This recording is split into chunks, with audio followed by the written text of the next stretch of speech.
Nós vamos falar hoje sobre a principal pregação cristã, ou doutrina da fé cristã. Inclusive, irmãos, é disso aqui que se trata a doutrina da sua fé. Sabe por que você é cristão?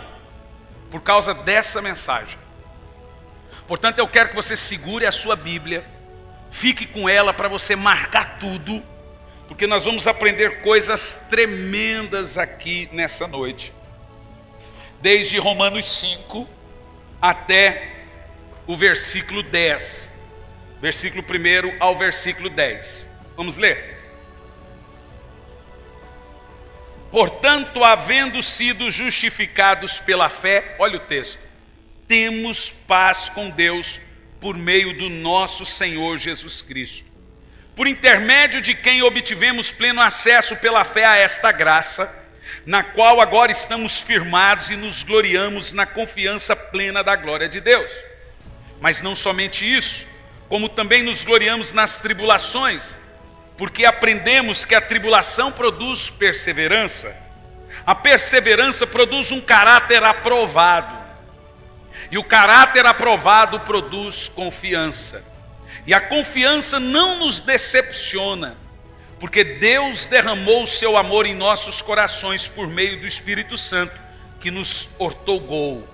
Em verdade, no devido tempo, quando ainda éramos fracos, Cristo morreu por todos os ímpios. Sabemos que é muito difícil que alguém se disponha a morrer por um justo. Embora uma pessoa até se dedique, ou bem, talvez alguém tenha coragem de dar a sua vida por uma pessoa boa. Porém, Deus comprova o seu amor para conosco, pelo fato de ter Cristo morrido em nosso benefício, quando ainda éramos pecadores. Agora, como fomos justificados por seu sangue, muito mais ainda por intermédio dele, seremos salvos da ira de Deus. Ora, se quando éramos inimigos de Deus, fomos reconciliados com ele mediante a morte de seu Filho Jesus, quanto mais no presente, havendo sido feitos amigos de Deus, seremos salvos agora por sua vida. Vamos ler também o verso 11. E ainda mais, se nos gloriamos também em Deus por nosso Senhor Jesus, por intermédio de quem recebemos agora completa reconciliação. Senhor, fale conosco, que não seja eu quem fale, mas que seja o teu Espírito Santo. Fale com a sua igreja, fale com o seu povo, nos ensine, nos instrua. Queremos crescer em graça e conhecimento, Pai. Fale com esse povo tão lindo, tão amado, que possamos ter, meu Pai, uma injeção de ensinamento, e entendermos a plena revelação do que chamamos de Evangelho, em nome de Jesus. Amém. Essa verdade abordada aqui hoje, ela não é uma verdade secundária, não é uma verdade lateral, é uma verdade única. Isso é chamado por todos os teólogos de o coração da Bíblia. Quem não entende essa mensagem, que nós chamamos aqui hoje de justificação pela fé, nunca entenderá a Bíblia.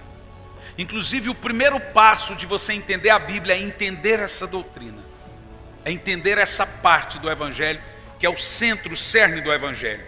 Essa verdade, irmão, é a excelência do cristianismo, é o início, é o berço, é o começo, é como se entende por que eu sou cristão. Lutero, que leu Romanos capítulo 1, no versículo 7, a partir dali ele decidiu ser um reformador, e foi lendo Romanos 1,7, que o justo viverá da fé. Lutero disse uma frase assim, o seguinte: com essa doutrina a igreja fica de fé, sem essa doutrina a igreja cai. Nós estamos vendo uma debandada cristã, um êxodo de irmãos na fé desistindo da sua fé, e eu estou convicto que muitos estão fracos na fé, por não estarem comendo uma comida forte, uma comida consistente. Se você não come, você fica fraco. Eu fiquei esses 4, 5 dias muito mal. Fui no médico, o médico iria me internar 2 dias desnutrido, sem água. Ontem até fui no shopping, o Gianluca teve que me ajudar para andar. Eu voltei da África muito desnutrido, muito. E hoje ainda não consegui comer nada ainda. E quando você não come, você fica fraco. E você precisa entender uma coisa. A título de introdução, nós vamos tratar de 3 coisas aqui antes de expormos o texto que nós lemos. Sobre justificação. Eu quero que você diga essa palavra bem alto. Justificação. Mais alto. Poucos cristãos cantam o que não sabem. Diz que crente não fala mentira, crente canta mentira. Porque crente canta o que não entende. Porque crente foi justificado, pois, pela fé. 90% das igrejas que eu prego, eu pergunto, quem aqui sabe que é justificação? Ninguém sabe. Então eles cantam uma coisa que não entendem. Justificação, irmão, é o cerne, é o coração da fé de todo cristão. Quem não compreender justificação não entenderá mais nada. Então vamos entender 3 coisas aqui, a título de introdução. Primeiro, qual é a natureza da justificação? Do que se trata isso? Então nós precisamos entender. Primeiro, justificação não é um processo. Você não é justificado sempre. Quando você pensa que você é justificado sempre, você confunde justificação com perdão. Você é perdoado sempre. Justificação não é um processo, justificação é um ato único e irrepetível. Ou seja, você só foi justificado uma única vez.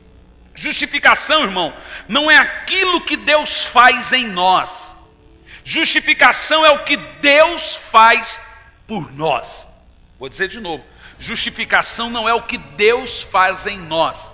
Justificação é o que Deus faz por nós. Diga amém. Justificação, irmão, ela não acontece no seu coração. Então deixa eu te falar. Justificação não começa no seu coração e não acontece no seu coração. A justificação acontece no tribunal de Cristo, ela acontece no céu. Quando você se torna ali justo e sendo advogado por Jesus Cristo.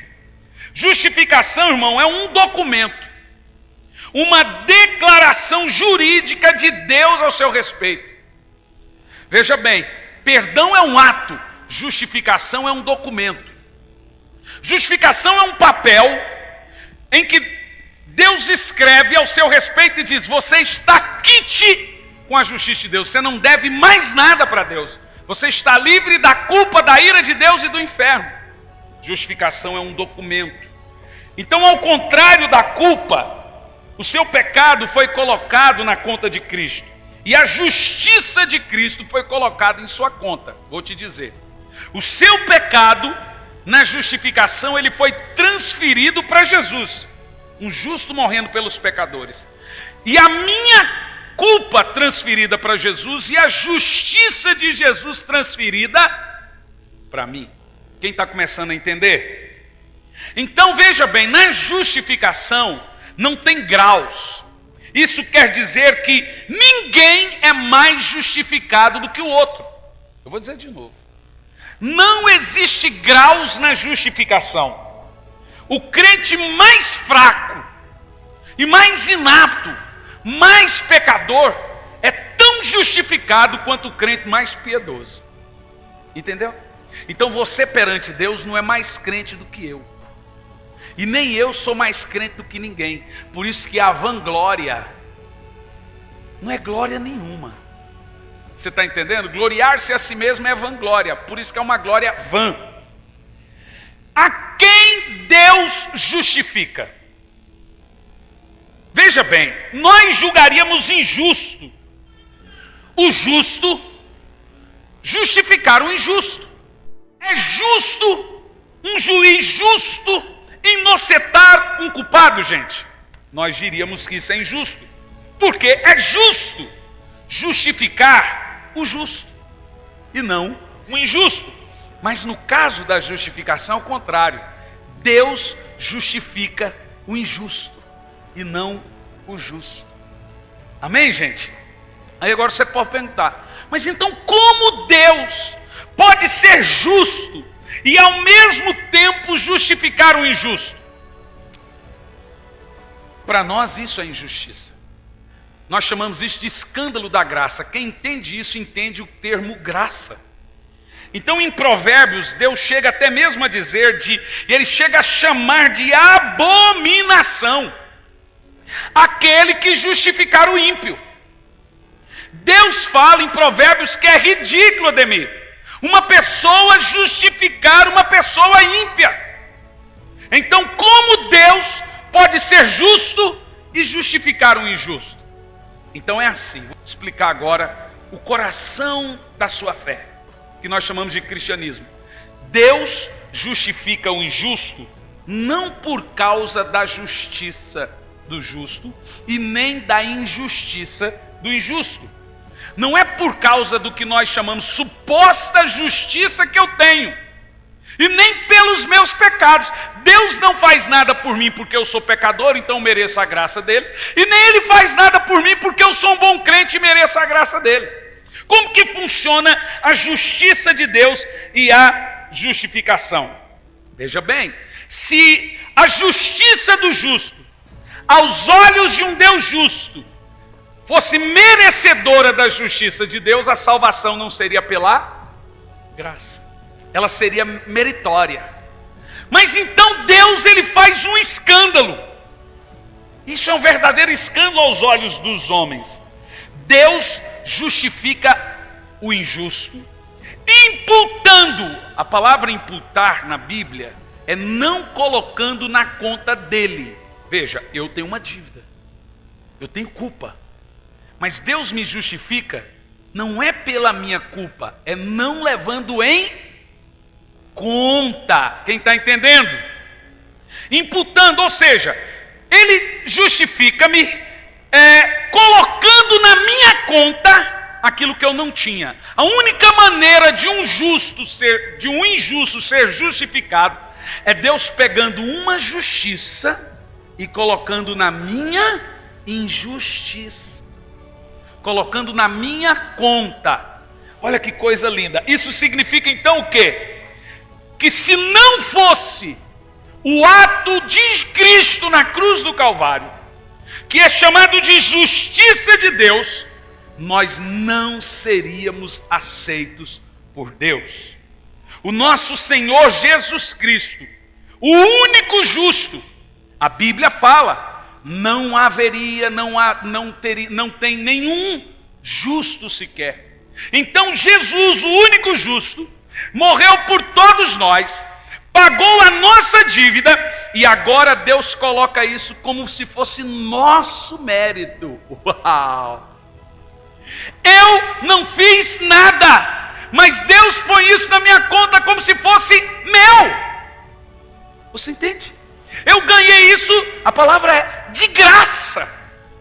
E agora eu sou aceito por Deus, sem merecimento algum, pelo amor de Cristo, pela justiça de Cristo, pelo sacrifício de Cristo, porque Ele tira a minha injustiça, coloca na justiça de Cristo, tira a justiça de Cristo e coloca na minha injustiça.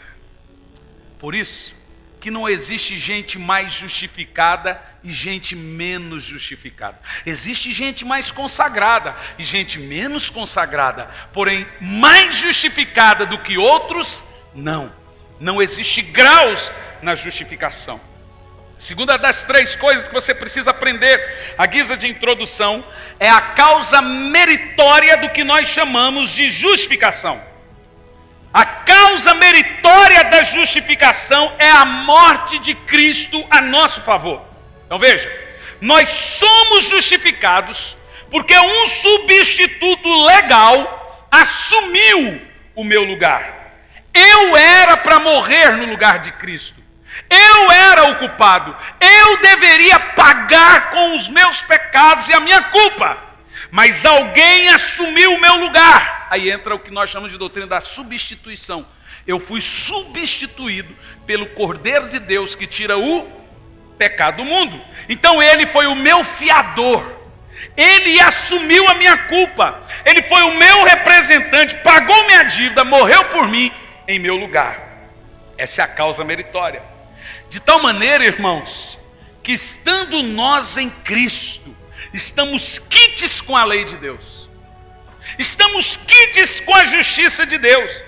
E livres da ira e da condenação. E não pesa sobre nós nenhuma condenação para aqueles que estão em Cristo Jesus. Essa é chamada na Bíblia de causa legal.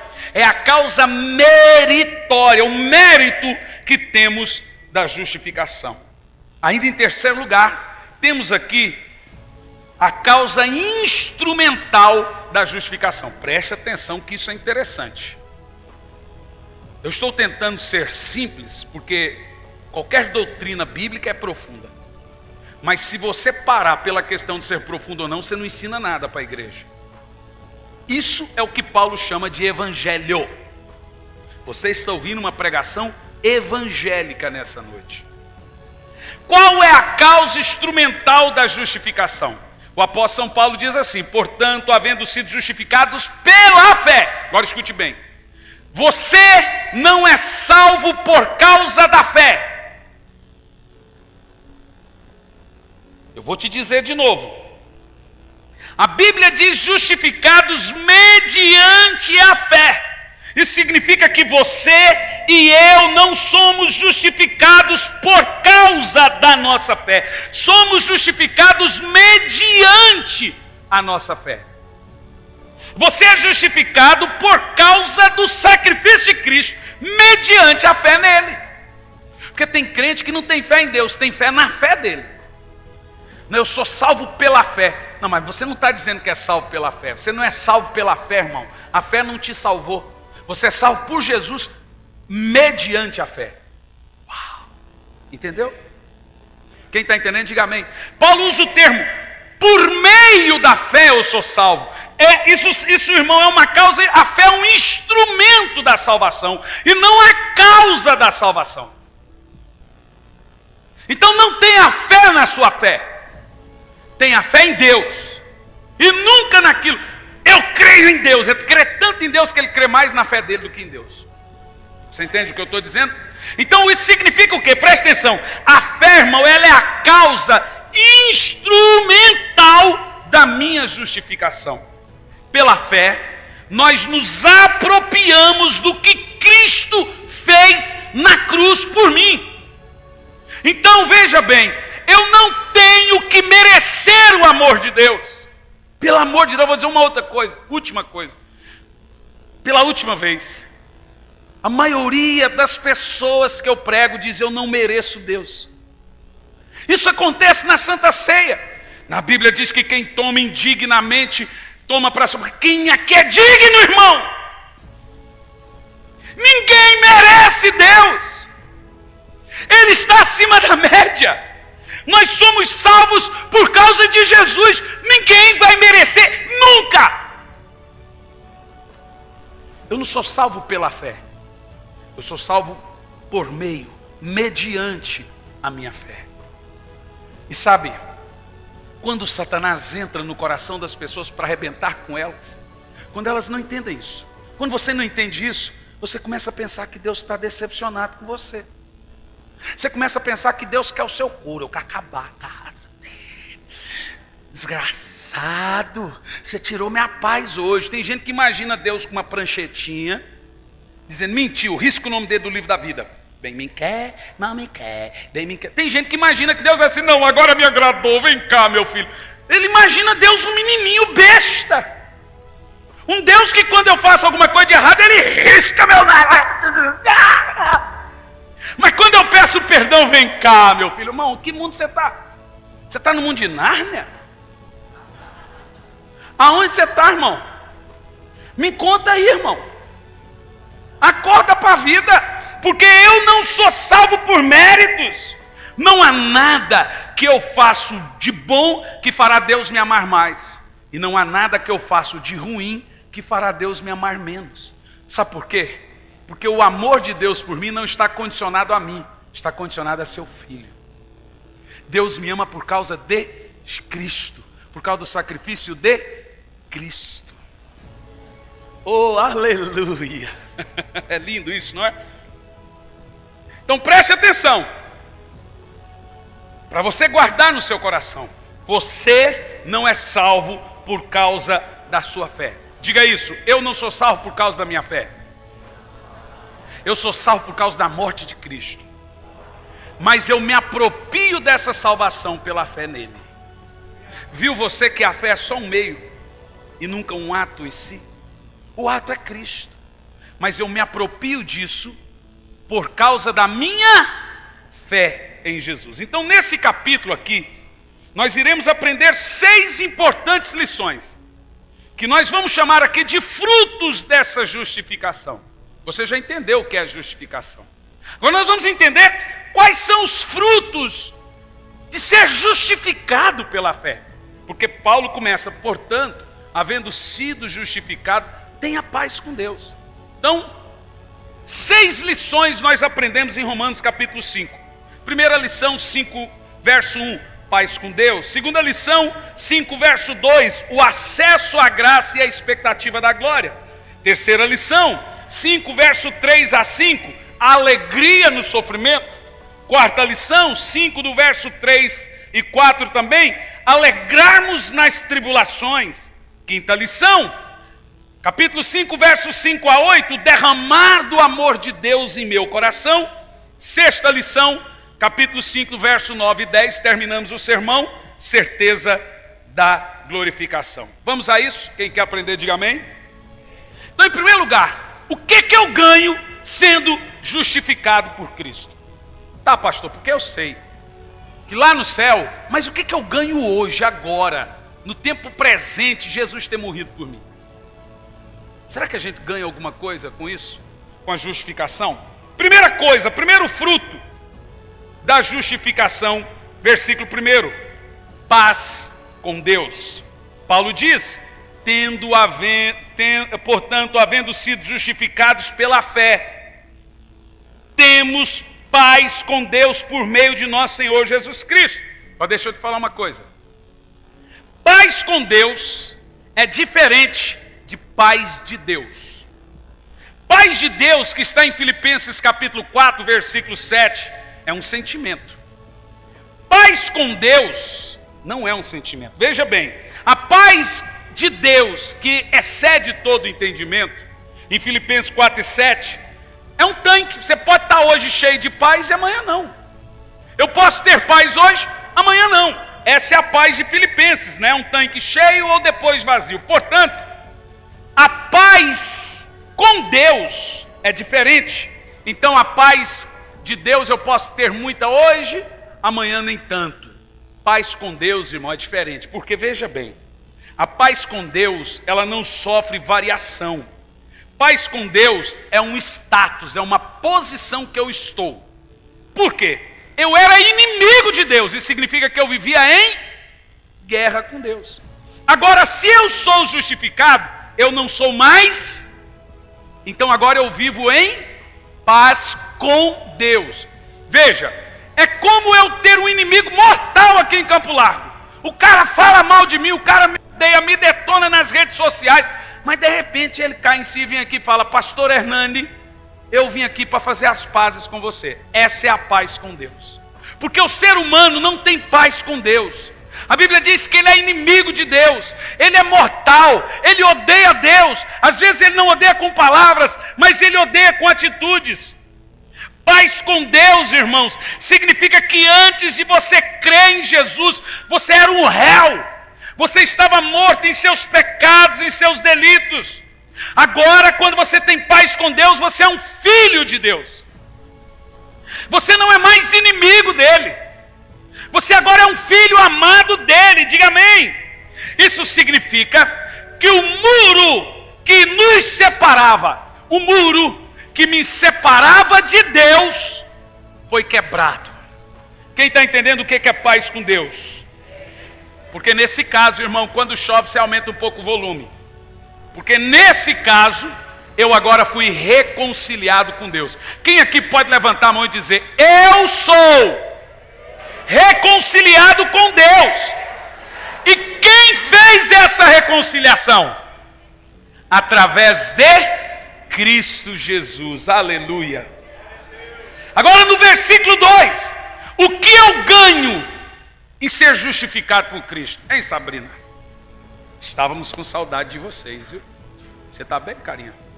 E seus visitantes aí, seus convidados? De boa, cara? É nóis, mano. Você vê que eu estou tentando ser legal. Não consigo, mas estou tentando, cara. O que eu ganho em ser salvo? O que eu ganho em ser justiça de Deus? Segundo fruto da minha justificação, agora no versículo 2. Vocês estão vendo o que é uma igreja isolada? Aqui é cheio de lã de vidro e nos blocos tem isopor, olha lá. Nós podemos quebrar o pau, fazer vigília até de madrugada, irmão. Ó, quem vai chorar é só a vizinha ali do Moreno. Segundo fruto da justificação, capítulo 5, no versículo 2, o apóstolo Paulo diz: por intermédio de quem obtivemos pleno acesso pela fé a esta graça, na qual agora estamos firmados e nos gloriamos na confiança plena da glória de Deus. Agora veja bem, se primeiro o fruto é a paz com Deus, e ela tem a ver com o passado, o segundo fruto é acesso à graça e tem a ver com o presente. Observa a palavra de Paulo aqui, acesso.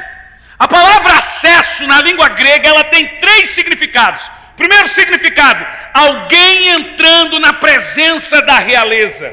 Segundo significado, entrar no templo para adorar. Terceiro significado, ancorar no porto seguro. Paulo disse: eu tenho acesso. Significa que não há um véu que me separa de Deus. Eu não preciso que alguém ore por mim. Eu posso me aproximar de Deus livremente. Agora, meu filho, pode abaixar a mão um pouco, os irmãos, eu não vou na mão assim, ó. Isso, pode abaixar um pouquinho. Porque nós vivemos uma época de guruzismo. Esses tempos o irmão veio aqui na igreja, me deu uma listinha, meu papel sumiu. E ele me deu uma listinha: pastor, está aqui a lista dos meus problemas para o senhor orar. Eu olhei e falei assim: como? Aqui o senhor é meu pastor, está a lista daquilo que o senhor deve orar por mim. Peguei, dobrei, fiz um dobrado bem bonitinho e falei: sou seu pastor, não sou seu guru. Vamos orar juntos. O véu do templo foi rasgado. Você tem livre acesso a Deus. Jesus disse que quando você for orar, levanta a voz e diz: Pai nosso que estás nos céus. Isso é acesso. Você tem acesso a Deus. Eu não preciso pagar preço, não preciso pagar promessa, não preciso fazer sacrifício para Deus me atender. Basta eu levantar a minha voz e Ele vai me ouvir. Aí está o fruto da sua justificação. Eu tenho livre acesso a Deus. Eu não preciso de uma intercessora no que tange, fala com Deus através de mim. Eu preciso de uma intercessora que me ajude, não que faça por mim, mas que faça comigo. Amém, gente? Então, rogai por mim. Não, irmãos. O véu do templo se rasgou. Nós temos acesso ao coração do Pai, o coração de Deus. Paulo disse: eu tenho livre acesso a Deus. Não há uma porta que diz: olha, o rei não te chamou, não entre. Paulo diz que eu tenho esse acesso. Terceiro fruto da justificação: o que eu ganho em ser feito justiça de Deus, em ser salvo? No versículo 3 e 5. Mas não somente isso, como também nos gloriamos nas tribulações, porque aprendemos que a tribulação produz perseverança, e a perseverança produz um caráter aprovado, e o caráter aprovado produz confiança, e a confiança não nos decepciona, porque Deus derramou o seu amor em nossos corações por meio do Espírito Santo que Ele mesmo outorgou. Terceiro fruto da justificação: o que eu ganho na justificação? Alegria e exultação na glória. Veja bem, paz com Deus tem a ver com o passado. Acesso à graça tem a ver com o presente. Exultação tem a ver com o futuro. Confiança em Deus. Em outras palavras, aquele que está justificado não tem incertezas. É isso que Paulo está dizendo aqui. Não tem medo do amanhã. Olha, o Brasil está aí, não sei o que, viu aquela fila de gente na Venezuela para pegar comida, o que vai ser do Brasil? Não, quem está justificado não tem medo do amanhã, ele tem confiança. Paulo diz, ele não tem medo, ele está firme, ele não tem medo da morte. Diga amém. Oh, glória a Deus. Quarto fruto da justificação, ainda no verso 3 e verso 4, alegrarmos nas tribulações. Diga isso bem alto, alegrarmos com os problemas, com as lutas. Parece uma coisa de doido isso aqui. Paulo era um masoquista, porque quando você lê um negócio desse, dá vontade de pegar a mão, falar, Paulo, está vendo a minha mão? Estou, empresta-me teu rosto. Porque fala, você está louco, Paulo, como assim? A casa caiu para mim, eu estou numa luta. Olha, irmão, a coisa está feia e você está falando que eu tenho que me alegrar com isso. Vai lá, o médico te conta que você está morrendo. Glória a Deus! Eu quero ver quem faz isso. Será que Paulo está dizendo esse tipo de coisa, irmão? Veja bem, Paulo não está defendendo o masoquismo. Paulo não está defendendo a dor ou a tribulação, que é o ponto em que os agostinianos, também os discípulos de John Wesley, defenderam durante muito tempo a teologia do sofrimento. Quanto mais dor você sente, mais perto de Deus. E eles começaram a pregar que crente tem que sofrer mesmo. Porque pega um negócio desse e interpreta errado. Então o que Paulo está dizendo aqui? Paulo está dizendo, irmãos, que nós não nos alegramos na tribulação em si. Nós alegramos no que ela gera em nós. Olha que tremendo. Paulo está dizendo que a tribulação na vida do crente, ela tem uma missão. A dor que eu passo, a luta que eu enfrento, o problema que eu enfrento tem um propósito. Vocês lembram de Romanos 8, que nós pregamos aqui tantas vezes, que todas as coisas contribuem para o bem. Paulo está dizendo que crente não se desespera com a tribulação, não se desespera com a luta, ainda que ela seja terrível, porque ele aguarda que existe uma missão, existe um propósito na sua dor, se você é cristão. No que tange ao cristianismo, no que tange à fé do cristão, a tribulação ela tem uma missão na minha vida. E o que é tribulação? Veja bem, a palavra grega para tribulação, do latim é tribuluns. Sabe o que é tribuluns? É uma prensa, prensando para fazer azeite. Tribuluns ou tribulação significa que eu estou passando numa prensa, sendo prensado para gerar o meu fruto. Sabe o que Paulo está dizendo aqui, irmãos? Que nós nos alegramos na tribulação, não pela dor, mas pelo que elas produzem. E o que a tribulação produz na vida do Filho de Deus? Em primeiro lugar, Paulo fala de perseverança. Diga perseverança. Agora, a palavra perseverança aqui é uma das palavras mais lindas da língua grega. Sabe o que ela significa? Não é só perseverar. Vou te dizer, olha que lindo.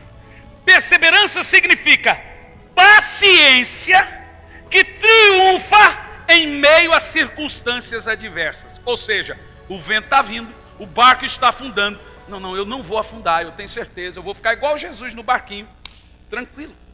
Perseverança não é só vou esperar, perseverança é paciência triunfando em meio a circunstâncias adversas. Significa que passar por lutas sem reclamar, sem murmurar, sem desfalecer, mas crendo, orando e confiando que as coisas vão se encaixar, que Deus está no controle da minha vida, que Ele não quer me punir, que Ele não quer meu couro, que Deus realmente está cuidando de tudo. Isso é perseverança. Então veja, primeira coisa que a tribulação produz na vida do cristão: paciência em meio a circunstâncias adversas. Isso é perseverança. Segunda coisa que a tribulação produz na vida do crente. Paulo diz assim, ó: mas não somente isso, como também nos gloriamos nas tribulações, porque aprendemos que a tribulação produz. Veja, Paulo não está dizendo para você gloriar na tribulação, ele diz que você gloria naquilo que a tribulação gera em nós, Ademir. Paulo diz: aprendemos que a tribulação produz a perseverança. E o que a perseverança produz em nós? Paulo diz, verso 4: e a perseverança gera um caráter aprovado. É automático que um crente que não murmura, um crente que não reclama, um crente que não vive reclamando de Deus, questionando Deus, ele vai ter o seu caráter transformado. Paulo está dizendo aqui que a experiência, que é o caráter aprovado, significa exatamente, na palavra grega, o ato do orives, jogar o metal no fogo. A palavra experiência aqui é um ato do orives, pegar o metal e jogar no fogo. E o fogo, irmãos, ele só tem duas finalidades. Você sabe qual é a primeira finalidade do fogo? Derreter a escória. Por que você joga o metal no fogo? Para derreter a impureza, que é chamado na Bíblia de escória. Segunda finalidade do fogo: purificar ainda mais esse nobre metal. Tudo que você joga no fogo, tem gente que pensa que fogo destrói tudo. Fogo não destrói tudo. Fogo destrói o que não presta. E o que presta, ele purifica. Fogo não destrói nada nobre, ele destrói madeira, palha, tralha, tudo que não tem valor o fogo destrói. Tudo que é valoroso se mete no fogo. Paulo está dizendo exatamente isso, que a perseverança tem um propósito de derreter a escória da nossa vida. Veja você que eu não me glorio na tribulação, mas eu glorio naquilo que a tribulação está gerando em mim. É em meio às lutas que eu vou deixar de ser mentiroso. A escória vai sumindo. É em meio às lutas que eu vou tendo um caráter aprovado. Eu vou aprendendo a pagar as contas em dia. Vou parar de gastar mais do que devia. É em meio às lutas você vai aprender a tratar de uma maneira digna a sua mulher, porque você sabe que a casa está caindo pelo seu jeito de ser. Paulo diz que sem a tribulação, nenhum cristão é transformado. Então nós não nos gloriamos, nós não somos masoquistas. Paulo está dizendo que não é na tribulação que nós nos gloriamos, mas é no que ela produz em nós. Quando a mulher sai de casa, você vai ter que andar de 4 para trazer ela de volta. E vai, irmão, quando a mulher falar assim: me deixe, eu quero ficar sozinha, não acredita não. O que ela quer é você mendigando, dizendo: abra a porta, amor, abra a porta. Sai e deixa ela sozinha que você vai ver o que vai acontecer. Então Paulo está dizendo o seguinte, que a perseverança, que a tribulação, ela gera perseverança. E a perseverança gera experiência. Isso significa que o nosso desvio de caráter, ele vai sendo moldado à medida que eu vou sofrendo. Porque a grande missão, o grande propósito de Deus para comigo, Romanos 8, versículo 29, aquele que antecipadamente conheceu, também os predestinou para nós nos tornarmos a imagem e a semelhança de Jesus. Deus quer te moldar para você se tornar parecido com Jesus. Então deixa eu te falar uma coisa. Se alguém não te ofender, você nunca vai aprender o quê? A perdoar. Então é bênção de Deus que as pessoas nos ferem. Porque se alguém nunca me magoar, alguém nunca me ferir, eu nunca vou exercitar experimentar o perdão. Você entende? É nesse ponto que Deus está te ensinando a ser parecido com Jesus. Porque a justiça própria, ela traz a ira de Deus. Perdão, irmão, veja bem, é você tirar a mão do pescoço quando você tem direito. Tem gente que pensa que perdão é ausência de justiça. Perdão não é ausência de justiça, é transferência de justiça. Vou te explicar o que é perdão. É quando você deixa de fazer justiça com as próprias mãos e deixa Deus fazer justiça no seu lugar. Porque quem te ofendeu não vai ficar impune. Mas se você continuar magoado, você já tem sua justiça. Quando você esfria, quando você deixa Deus fazer, então Deus vai julgar sua causa. Entendeu o que é perdão? Perdão não é ausência de justiça, é transferência. Mas pastor, eu não consigo esquecer. Isso não é perdão, isso é amnésia. Perdão é você transferir a sua justiça para a justiça de Deus. Agora veja, você que perdão é lindo, até você ter que perdoar. Todo mundo acha bonito mensagem sobre perdão, até que tenha que perdoar. Perdão é difícil. O perdão é tão sério, irmão, que ele afeta diretamente na salvação da sua alma. Porque Jesus disse, se você não perdoar uns aos outros os vossos pecados, o vosso Pai que está no céu também não perdoa os vossos.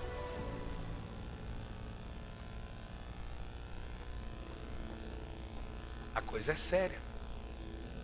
Portanto, irmãos, eu sei, quando Deus põe pessoas para nos ferir, pessoas para fazer aquilo que nós achamos, você não, todo mundo podia fazer, mas você, eu confiava em você. Deus fala, é esse mesmo que vai fazer algo, para você perceber que sou eu o seu modelo, e nunca o homem. Sou eu, você tem que olhar para Cristo, não para o homem.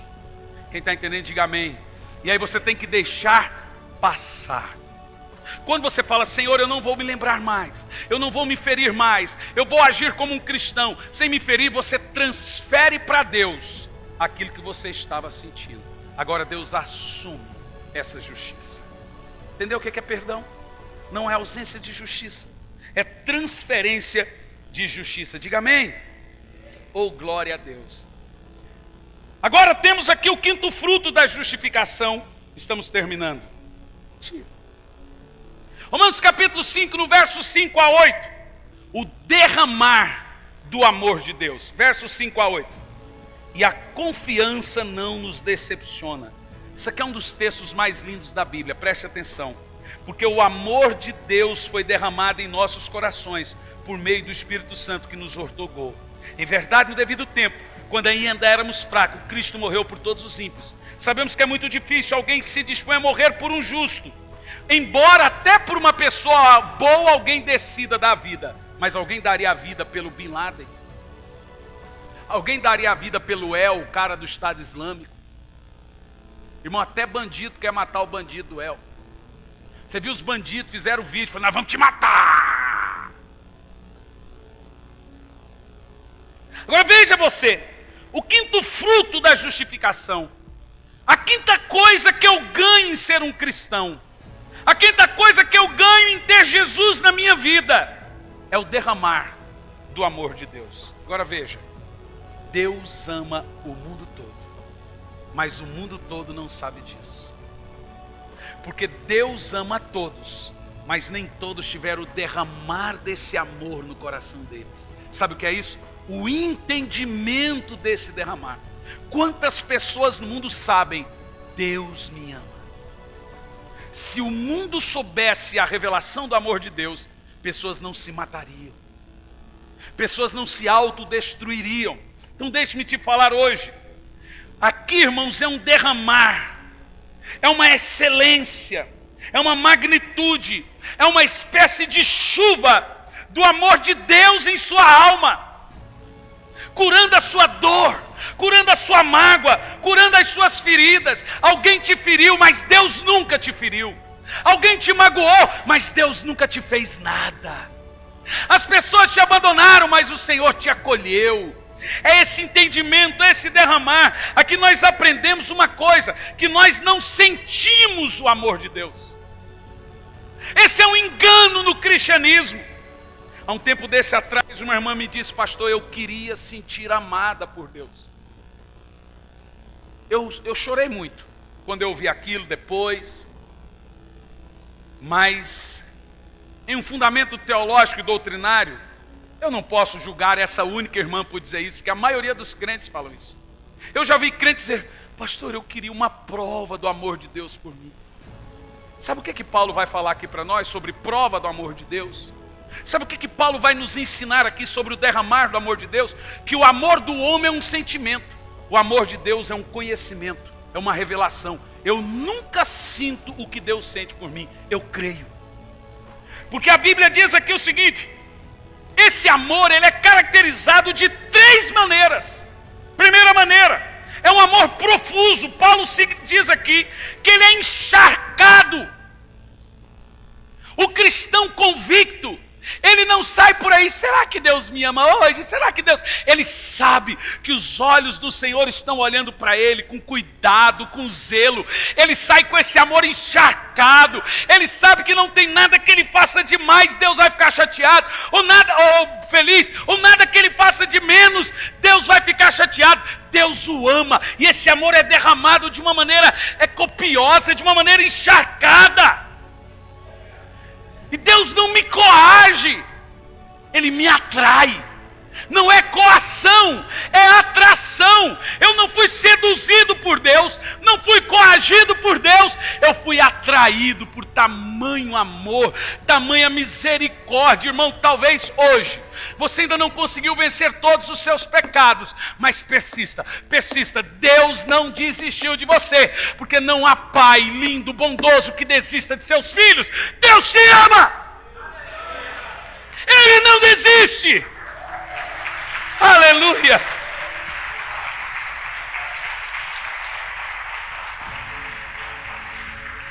Sabe que você ouvindo um negócio desse, você tem um outro sentimento. Sabe qual é o sentimento que você tem? Eu sei que eu não mereço. Aí já não é decepção, é constrangimento. Você começa a ficar constrangido.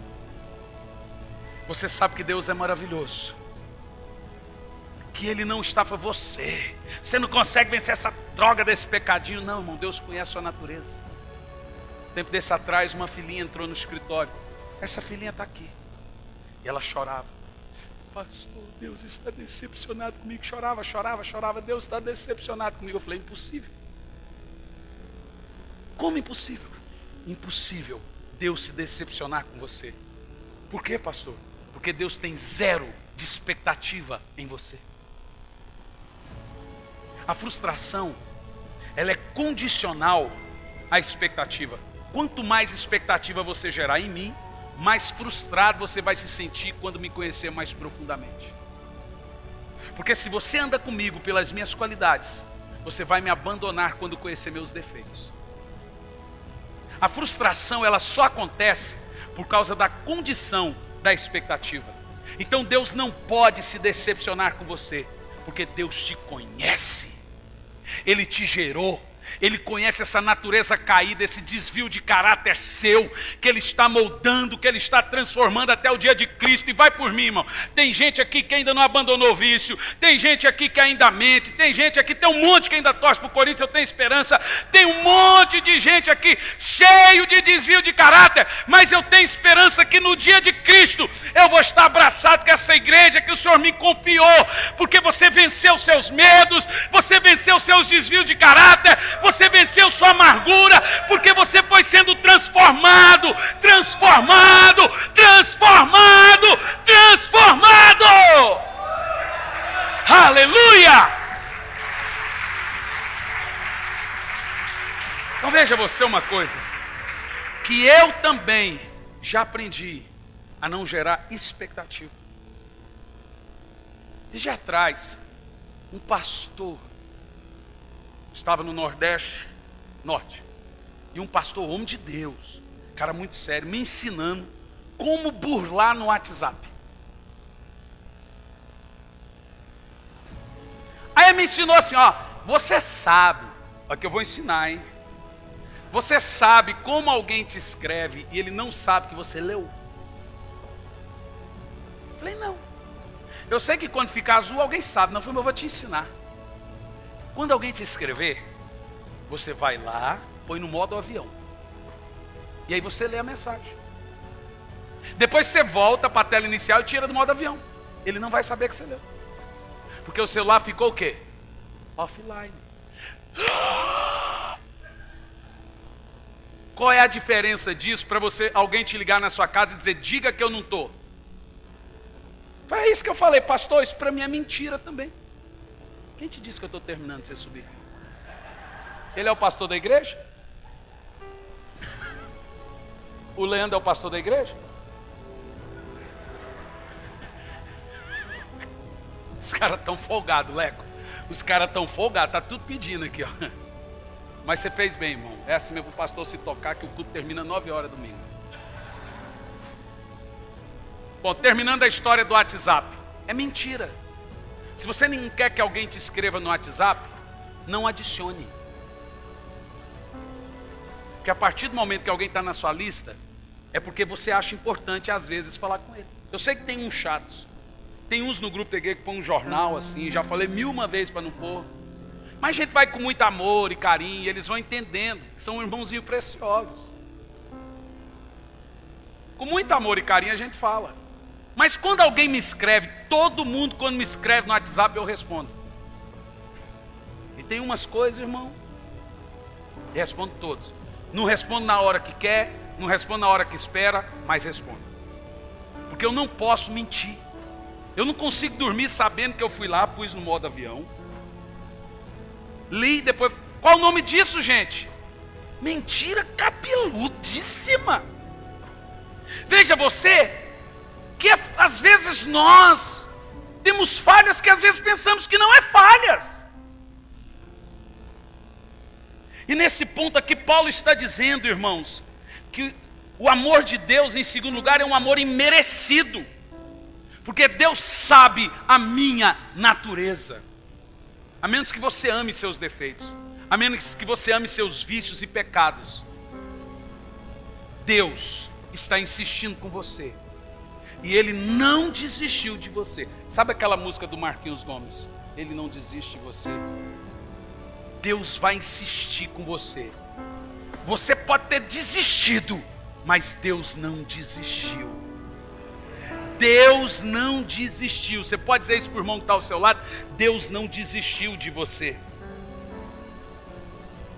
Em terceiro lugar, no verso 8, Paulo fala que o amor de Deus é um amor provado. Ele não desiste de você. Ele se importa com você. Ele compreende seu caminhar. Ele não desiste de você. Cante por mão. Ele se importa com você. Ele compreende seu caminhar. Nunca vi um amor tão grande assim. Ele não desiste. Deus se importa. Deus não se alegra com a sua dor e nem com as suas quedas. Então deixe-me te dizer uma coisa. Por isso que aqui no verso 8, em terceiro lugar, o amor de Deus é um amor provado.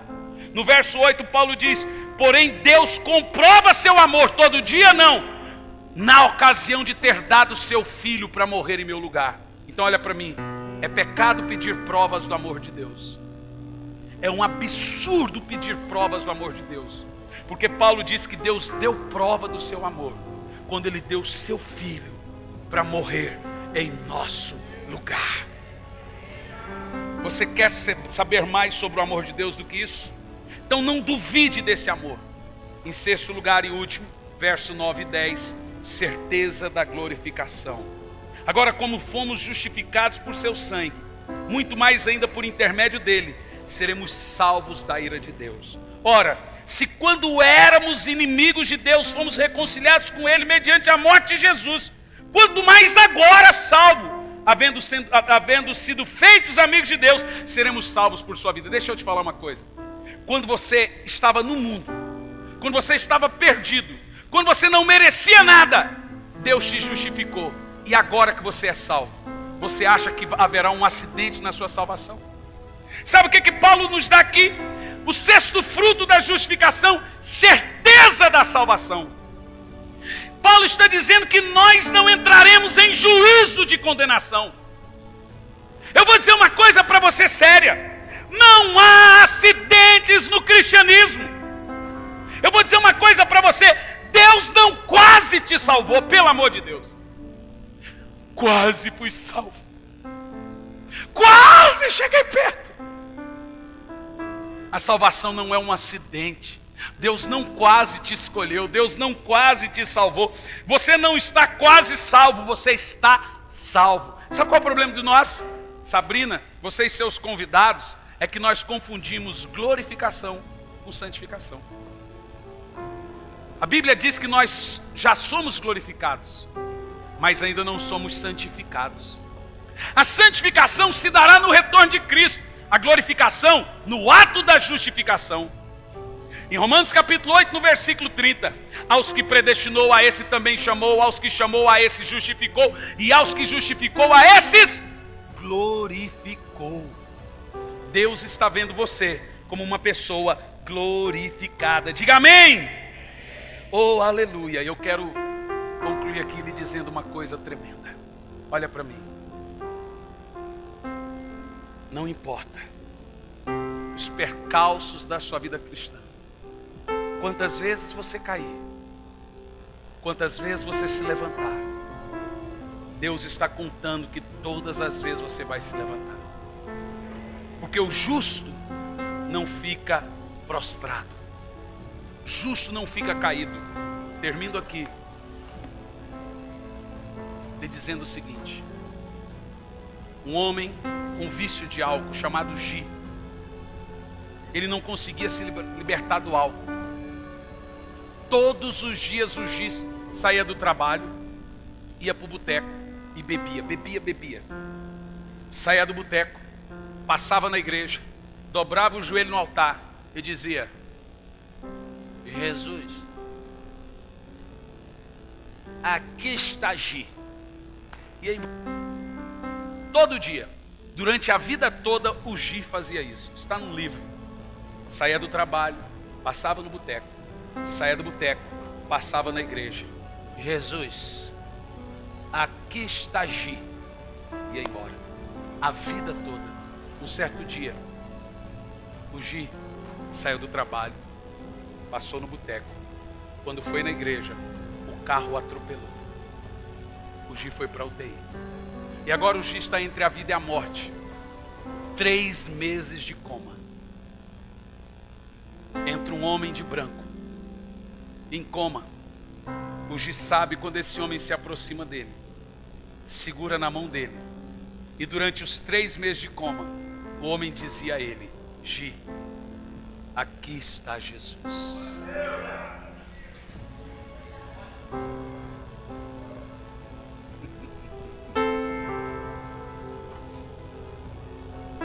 Deus sabe o quanto um justo, quem ama a Deus, sofre com suas quedas e lutas.